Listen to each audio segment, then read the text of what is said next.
அண்ணா சுவாமி அழைக்கின்றாரே, நம்ம அண்ணா சுவாமி அழைக்கின்றாரே. மாயன் மயன் நேயர்கள் அனைவருக்கும் என்னுடைய மனமார்ந்த வணக்கங்கள்.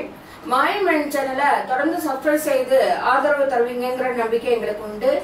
அந்த வகையில மாயன் மயன் சேனலை தொடர்ந்து இறையர்களாலும் குருவர்களாலும் உங்கள் நலன் பொருட்டு தொடர்ந்து ஒவ்வொன்றும் சொல்லி வருகின்றோம். அந்த வகையில குரு பயிற்சி, சனி பயிற்சி, ராகு கேது பயிற்சி, செவ்வாய் பயிற்சி, சுக்கிர பயிற்சி, சூரிய பயிற்சி, ஆங்கில மாத ராசி பலன், தமிழ் மாத ராசி பலன், அமானுஷ்யங்கள், இப்படி ஒவ்வொன்றை பற்றியும் நம்ம பார்த்து வருகின்றோம். அந்த வகையில இந்த சனி வக்ர பயிற்சி 12 ராசிகளுக்கும் எவ்வாறு இருக்கும் என்று சோழி பிரசனம் மூலம் பார்க்கலாம். இந்த சனி வக்ர பயிற்சி மீன ராசிக்குள் உத்தரட்டாதி நட்சத்திரத்துல சஞ்சாரம் செய்யும் சனி பகவான் ஜூலை மாதம் 13ஆம் தேதி, அதாவது 13/7/2025 முதல் வக்ரகதி அடைந்து நவம்பர் 27ஆம் தேதி, அதாவது 27/11/2025 அன்று வக்ர நிவர்த்தி அடைகிறார். ஆக 138 நாட்கள் மீனராசியில் சஞ்சரிக்கும் சனி பகவான் மீனராசி முதல் டிகிரி வரை பின்னோக்கி நகர்கிறார். அதாவது உத்தரட்டாதி 2ஆம் பாதத்தில் இருந்து பின்னோக்கி நகர்ந்து உத்தரட்டாதி 1ஆம் பாதம், பூரட்டாதி 4ஆம் பாதம் வரை சஞ்சரித்து பின் வக்ர நிவர்த்தி அடைகிறார். மீனராசிக்குள் நிகழும் வக்ர நிகழ்வு மிகவும் முக்கியமானதாக கருதப்படுகிறது. சனியின் பார்வை ரிஷபம், கன்னி, தனுசு ராசிகளில் விழுகிறது. இப்போ கன்னி ராசி பற்றி பார்க்கலாம்.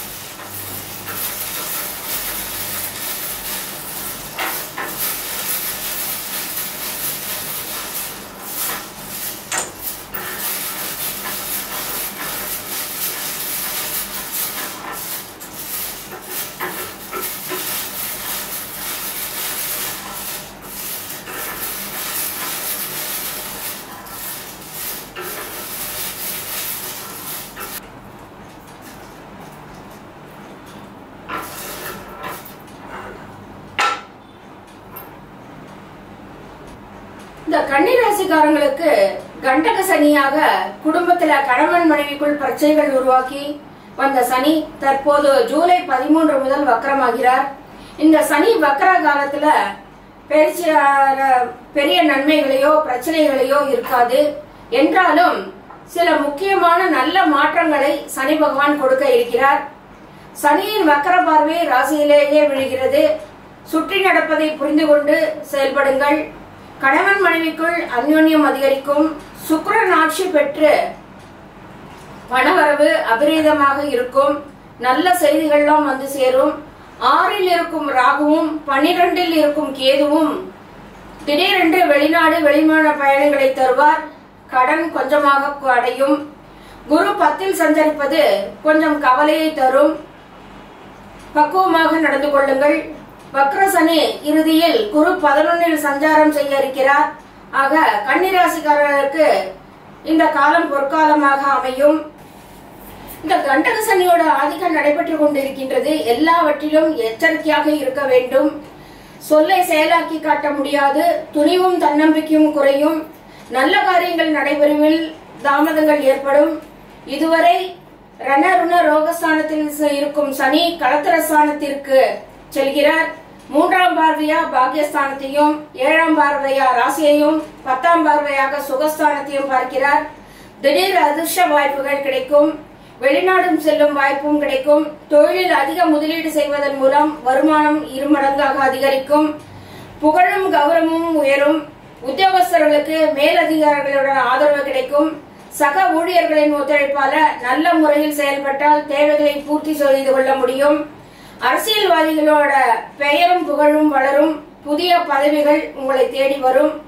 அளவுக்கு மீறிய கஷ்டங்கள் ஏற்பட்டாலும் அஞ்சாத உள்ளமும், யாரிடமும் அன்பு ததுமும் குணமும், அன்னை தந்தை அண்ணன் தம்பி முதலியோர்களுடன் ஒருமித்து எத்தகைய குற்றம் குறைகள் இருப்பினும் அதை பொருட்படுத்தாமல் சீர்திருத்தமுடன் குடும்பத்தின் கஷ்ட சுகங்களை அனுபவிக்கும் உள்ளமும், எத்தொழிலும் இடைஞ்சல் இல்லாமையும், நண்பர்கள் விஷயத்தில் மிகுந்த தந்திரமான புத்தியும் ஆண்டவன் உங்களுக்கு தந்திருந்தாலும் இந்த சமயத்துல நீங்கள் கோரிய எண்ணம் சில தினங்களாக ஏமாற்றம் அடைகிறது என ஏக்கம் கொண்டு வருதுகின்றீர்கள். கவலைப்பட வேண்டாம். உங்கள் காரியம் தடைப்பட்ட கெட்ட கிரகங்களின் கோளாறு இல்லை. இதை கெடுக்க உனது நண்பர்களில் ஒருவர் பல இடையூறுகளை புரிந்து வரலாம். அவர் கருத்து நிறமுள்ள உயர்ந்த சரீரம் படைத்தவர். இதை மனதில் வைத்து அவர் உறவை நீக்கினால் உங்களது எண்ணம் திண்ணமாக வெற்றியடையும். சில தினங்கள்ல இடைஞ்சல் ஏற்பட வேண்டியிருக்கிறது. அதற்கு முன்னெச்சரிக்கையாகவே இருங்கள். அஞ்சாமல் உன் குடும்பத்தை கவனித்து நடந்து கொள். வருவது வந்தால் உருவின்றி ஒழுவதற்கு உனக்கு ஆண்டவன் அருளுண்டு. வெகு நாளைக்கு முன் பிரிந்த நண்பராயினும் சொந்தங்களாயினும் சில நாட்களில் வந்து சேரக்கூடும். இந்த சமயத்தில் நீங்கள் சாதித்திருக்கும் எண்ணம் பலிதமாகுமா என கவலையுற்று இருக்கின்றீர்கள். கவலைப்பட வேண்டாம். உங்கள் காரியம் வெற்றி பெற சில தினங்கள் கழிய வேண்டும். அதே சமயம் குலதெய்வ வழிபாடு அதீத நன்மைகளை தரும். திருத்தணி அருகே உள்ள அகோர் பாதசனீஸ்வரர் ஆலயம் சென்று அங்கு ஞாயிற்றுக்கிழமைகளில் ராகு காலத்தில் பிரத்திங்கிரா தேவியை வழிபட தடைகள் அனைத்தும் விலகும்.